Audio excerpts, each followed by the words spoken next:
Olá amigos, bem-vindos no canal. Hoje eu tenho a honra e a alegria de receber aqui na minha casa um grande amigo da nossa família. Muito obrigado pela presença, Marcos. Eu que agradeço a oportunidade. Muito obrigado também. Meu nome é Marcos Machado. Eu sou vizinho aqui do Rafael. Moramos aqui perto do Teatro Álvaro de Carvalho. E eu confio muito no Rafael, confio muito no trabalho do Rafael e espero que nós tenhamos a consciência aqui em Florianópolis de que temos que fazer uma renovação na Câmara de Vereadores de Florianópolis, né? E eu gostaria muito de ver, confio muito na capacidade do Rafael e por isso que eu gostaria muito de vê-lo na Câmara Municipal trabalhando para o desenvolvimento da nossa cidade. Muito obrigado mesmo, mas a gente ainda está numa pré-campanha, né? Exatamente. É. Não sei ainda se eu vou ser candidato. Se eu for, sim. Aí a gente pode conversar sobre várias outras coisas, né, a respeito. Mas obrigado por você ter vindo aqui, obrigado pela sua presença. É um cara que eu adoro encontrar na praça, adoro encontrar pela rua. A gente conversa, sempre nossas conversas demoram horas e horas e horas. É verdade. Sempre sobre vários assuntos. É um cara muito vivido, muito esperto para a sociedade, para o mundo, para a política. Tem sempre muitas ideias, tem sempre muita participação aí, conhece bastante gente, né? Sim, sim. E também eu sou muito observador, sabe, Rafael? Isso eu noto, isso é muito bom. Eu observo que muita coisa ainda precisa ser melhorada na nossa cidade, né? Inclusive a minha pergunta hoje para você, Rafael, é o seguinte. Eu frequento muito aqui a parte da Hercílio Luz, certo? Sim. Avenida Hercílio Luz.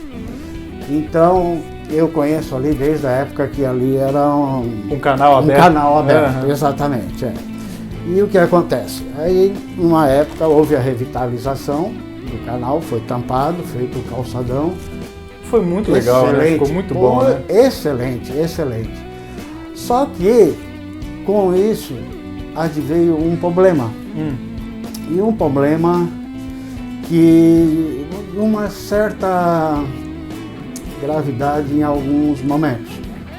Por exemplo, foi ali dividido, no próprio calçadão, foi colocado, pintado uma faixa para a ciclovia. No caso, até duas faixas. Isso, uma que vai pedestre e para a ciclovia, né? Mas a ciclovia são duas vias, no caso. Isso, né? E não tem nenhum meio físico que divida as duas. Não tem nada que divida. É só a pintura no chão. Só na pintura no chão. E também que divida a ciclovia dos pedestres. E o que acontece? Acontece que o movimento de pessoas é muito grande ali, para o reduzido espaço que ficou para as pessoas. Sim. E ali é uma área tanto de muita circulação de trabalhadores, estudantes e de lazer. E de lazer, que pessoas levam seu animal de estimação. Isso. Devido aos prédios que tem ali. Muita gente desce com seus cachorros e tal. E então foi uma coisa assim feito, e eu estou falando assim, eu não sou contra ciclista, entendeu? Mas o seguinte, o ciclista, eu notei que eles sempre tiveram digamos assim, uma bandeira de querer o seu espaço, com toda a razão. Sim, com toda a certeza. razão. Houve já vários acidentes terríveis de atropelamento de ciclista que é muito lamentável, é realmente muito triste. Então, nas ruas, o ciclista é vítima. Mas ali, o ciclista, em muitos casos, ele virou vilão. Por quê? Devido, principalmente, à falta de, talvez, uma sinalização ou um aviso ao ciclista que ele tem que andar um pouco mais devagar. Exatamente, né? Entendeu? Porque principalmente... É diferente quando você tem uma ciclovia ou uma ciclofaixa, né? Exatamente. A gente tem essa divisão nas ruas, às vezes, por exemplo, na beira-mar, a gente tem uma ciclovia, ou seja, um local só para ciclistas. Ali anda-se, né, na velocidade que o cara quer e tal. Mas, obviamente, sempre respeitando e sempre estando atento, né? Porque ali também tem muita criança, tem muitos animais. Alguém tal, pode né? atravessar. Agora, quando você trabalha, quando você discute essa ciclofaixa, aí realmente é um pouco mais perigoso, né? Porque ali todo mundo divide o espaço, né? É óbvio que ali existe aquela ciclofaixa, ela é preferencial para ciclistas, né? Mas não é proibido para pedestres. Não, é preferencial para ciclistas. Então realmente o ciclista ele tem que ter um pouco mais de cuidado, ele tem que ter um pouco mais... Só que assim, creio eu que grande parte das pessoas que andam de bicicleta, elas têm noção disso, sabe? Sim. Quem anda de bicicleta, pelo menos a grande maioria que eu vejo, são pessoas que realmente são mais atentas, sabe que quando vão andar nesses tipos de lugares, tem que ter uma preocupação maior com animais, com pessoas, com crianças, com idosos. Ali também vai muito idoso, não é? Então, só que eu concordo que realmente tem um ou outro que... E, Rafael, eu presenciei ali várias confusões, vários atritos, sabe? Já foi cachorro atropelado e morto, já foi ciclista atropelou cidadão, porque tem ciclista, tinha uma mulher que vinha de bicicleta, passava quando tinha alguém na faixa de ciclovia, ela dava tapa na cabeça das pessoas. Sabe? Que isso? É incrível. Guri vinha e empinava a bicicleta, sabe? E é assim, é complicado assim a educação para chegar num ponto assim de civilidade não é de uma hora para outra. Então eu acredito, Rafael, que ali não é lugar para uma ciclovia. Ainda mais agora, Rafael, estamos nessa época de quarentena, de coronavírus, né? Então, há muita entrega de delivery. Sim. Então, são pessoas passando de bicicleta, e inclusive motorizadas, entendeu? E nunca vi nenhum... Não, mas bicicleta motorizada não pode passar por ali. Mas passa, sabe? E passa direto. Então, eu acredito que alguém tem que bolar uma solução de engenharia. Pois é, pensando em soluções, né? A primeira que me vem à cabeça, que seria o mais óbvio que qualquer um pensaria, seria alguma... Assim como a gente tem para carro, em ruas que são muito movimentadas por pedestres, que tem alguma lombada, algum quebra-mola, alguma coisa, só que eu não sei se isso se aplicaria muito à ciclovia, à ciclofaixa, aliás, né? A segunda opção seria realmente uma divisão física, alguma barreira, alguma coisa que impedisse pessoas de andar naquela parte da ciclovia, da ciclofaixa. Mas você disse que o volume de pessoas está muito alto. Vem, Chico, vem. Pronto. Mas você falou que o volume de pessoas está muito alto e é complicado, né? Exatamente. E ali, Rafael, entre, por exemplo, o Cachorro Quente do Afonso até o Oscar Palace Hotel, há duas entradas assim para as pessoas que vêm das duas calçadas que são paralelas ao calçadão, certo? Então você às vezes tem que tomar o cuidado de atravessar a rua para não ser atropelado, e quando chega no calçadão, outro cuidado para não ser atropelado também. Porque assim, você cruza ali, entende? Assim, então, uma outra opção que eu vejo seria tirar a ciclovia dali e colocar ela para a rua. Aí você cria uma ciclofaixa na rua. Ou até... Só que assim, você criando uma ciclofaixa na rua, ali na rua, na Avenida Ercílio Luz, ali já é um local apertado. Esse é o grande problema de Florianópolis, exatamente, do centro principalmente. Então talvez, eu não tenho, obviamente eu não tenho os dados aqui, não tenho as medições, mas talvez seria necessário fazer uma análise para ver se haveria a possibilidade de desenvolver um projeto passando a ciclofaixa para a rua, dividindo ela, ou seja, uma ciclofaixa numa rua e outra ciclofaixa na outra. Sim, exatamente. Né? Seria uma que vai e uma que vem.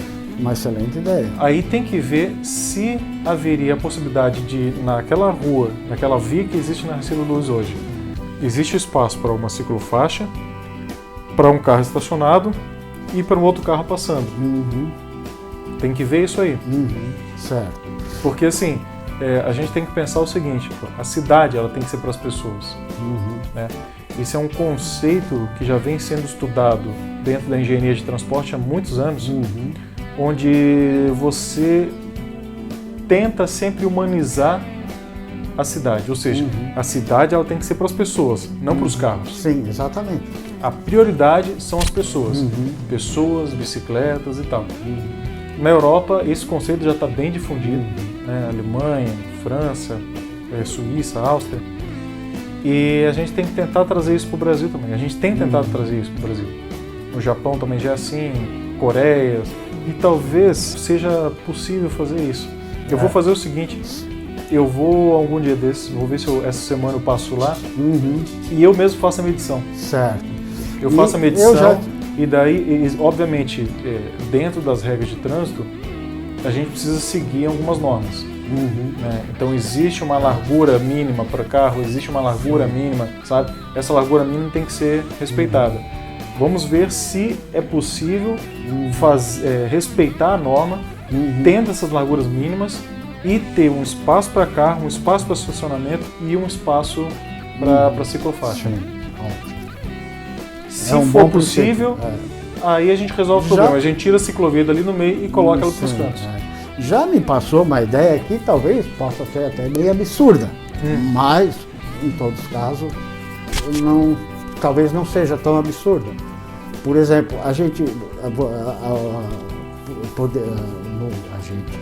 no caso, poderia se aproveitar que ali embaixo daquele calçadão já tem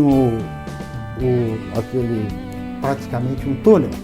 Então, mas ali passa água. Água, sim, é o que eu digo. Mas hoje se constrói túneis no meio de morros. Túnel, né, que se chama? Túnel. Túnel, Aqui nós temos um que vai até o Saco dos Limões.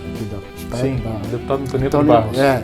Poxa, se é possível fazer um túnel daquele ali, tirar tanta pedra, tanta terra, poderia até aproveitar esse espaço que tem ali, já cavar mais, fazer uma tubulação para essa água escorrer e uma ciclovia ali embaixo, em cima dessa tubulação, e até um calçadão transparente de vidro. Já pensou que maravilha? Essa é uma cidade do futuro, poxa. Sabia que no Canadá é assim? E eu não sabia. Então, no Canadá, porque o Canadá é muito frio, né? Então, existe uma vida embaixo da terra, sabe? São shoppings, são vários andares embaixo da terra. O próprio bem metrô, interessante, né, é bem interessante. Não, é assim, mas estou falando de vida ativa das pessoas, sabe? Eles, de forma subterrânea, eles têm um monte de lojas, eles têm shoppings, eles têm vários serviços, eles têm várias ciclovias, eles têm vários locais para eles poderem... Mas lá eles têm esse modelo em virtude do frio, né? Em virtude da temperatura. Então, como grande parte do ano é muito frio, então eles se acostumaram com essas galerias subterrâneas, né? Só que aqui em Florianópolis teria que fazer um balanço do valor que isso ia dar. Porque aqui no Brasil a gente não tem tanto dinheiro assim. Sim. Então tudo que a gente faz é baseado em cima de estudos de viabilidade. Você desenvolve um estudo de viabilidade técnica, econômica, ambiental, tudo isso é desenvolvido. A gente chama disso de EVTEA, Estudo de Viabilidade Técnica, Econômica e Ambiental. E através de um estudo desse a gente vê se é viável fazer algo assim. E em relação à questão técnica, não haveria qualquer possibilidade, não tem problema nenhum. Em relação à questão ambiental, teria que ser realmente dá uma analisada bem, porque ali é um escoamento bem grande. Então tem que fazer tem que fazer todo um trabalho para poder para onde essa água vai. Exatamente. E em relação à questão econômica, não é nada barato isso. Parcerias pública-privada, quem sabe? Só que mesmo assim, para parceria, a gente chama de PPPs, né? Mesmo assim, empresas só entram no PPP se a empresa vê uma possibilidade de ganhar um dinheiro em cima daquilo. Sim. Por exemplo, PPP para alguns portos, claro, porque vai ter um valor grande. PPP em cima de uma rodovia depende de pedágio, depende de várias variáveis, né? Agora, ali, só, por exemplo, o que você pode oferecer ali? Você pode, sei lá, fazer uma galeria subterrânea dessa e colocar um comércio, e daí talvez tenha um retorno em cima disso. Sim. Eu não sei, entende? Entendo. Ou talvez até, Rafa, usando o princípio de, por exemplo, aqui em Florianópolis, a gente já vê muitas empresas que revitalizam praças, as nossas praças aqui em Florianópolis, e só faturam com a imagem da empresa, não necessariamente com o comércio. Sim. Né? Tem tudo isso, ajuda na imagem da empresa junto com a população. Né? Então, não sei, existem várias possibilidades a serem... eu acho que até então a mais viável financeiramente falando, né, e tecnicamente falando também, seria tirar as duas faixas de ciclovia e jogar uma para cada lado. Né? E para isso é tão fácil que é só acabar com o estacionamento do carro. Então, essa questão do estacionamento de carro, ela cai em outro estudo, ela cai em outra área, que é a mobilidade urbana. Dentro da mobilidade urbana, existem vários estudos, existem vários projetos, existem vários casos de sucesso em vários lugares do mundo, onde você, assim como eu falei antes, né, você prioriza as pessoas ao invés dos carros. Ou seja, você melhora o transporte público. Com a melhora do transporte público, você transforma algumas ruas, a gente chama em Zona 30. Zona 30, por exemplo, você lembra da Vidal Ramos, como é que ela era antigamente? Claro. Era aquele cheiro de esgoto a céu aberto, aquela sujeirada, um monte de rato, lembra? Minha mãe trabalhava ali e sempre tinha um rato correndo por ali. Alguns ratos correndo por ali. Alguns a gente já até conhecia pelo nome. A gente até... Opa! Chico! Mas aí o que acontece? Eles transformaram a Vidal Ramos numa zona 30. Zona 20, zona 30, depende da velocidade máxima que você vai colocar na via.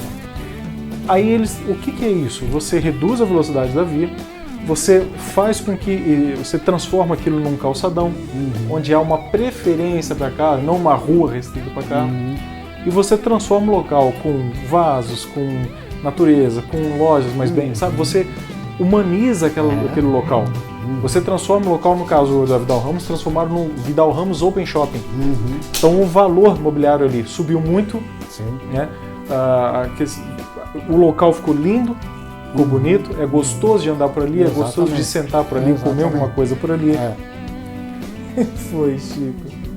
A gente vê a diferença desse lado da cidade com aquele outro lado ali que não tem nada revitalizado, que ninguém frequenta. Exatamente.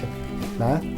Então, ou seja, você transformar os locais numa zona 30, você aumenta o volume imobiliário, você diminui a poluição, você diminui o risco de acidentes, você só melhora, você tem vários índices. E não é algo tão astronômico, sabe?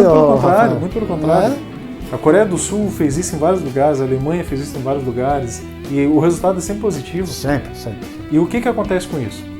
Você reduz a quantidade de lugares para estacionar. Então, quando a pessoa vem para o centro, só que isso tem que ser em conjunto com um bom transporte público, com um bom sistema de transporte público.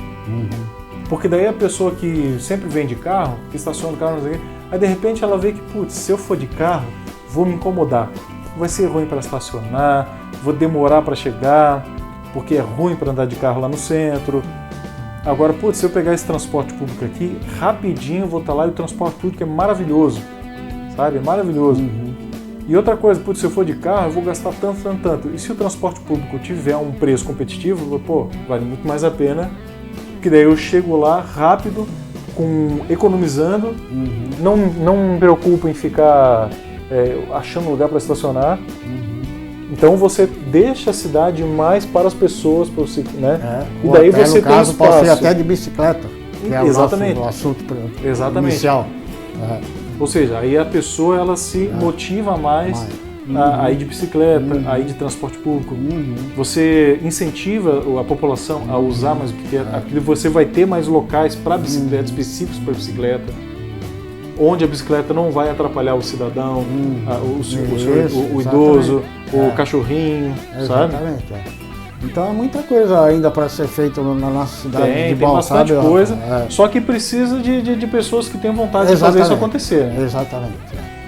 Então a gente precisa ter bons projetos, a gente precisa ter boas soluções para que a gente possa pressionar os nossos representantes a realmente fazer alguma diferença e aumentar a nossa qualidade de vida. Rafael, muito obrigado pela oportunidade. Sou eu que agradeço. Espero que a gente possa conversar mais sobre isso, fazer mais vídeos. Vamos fazer. Quero te receber mais vezes aqui para a gente conversar sobre outros assuntos. Ótimo, muito obrigado. E vai ser sempre um prazer e um maior enorme te ter aqui comigo. Muito obrigado, Rafael. Obrigado, meu querido. Bom te ver. Valeu, pessoal. Fiquem ligados aí que teremos mais novidades, mais vídeos, mais assuntos. Valeu! Tchau, tchau.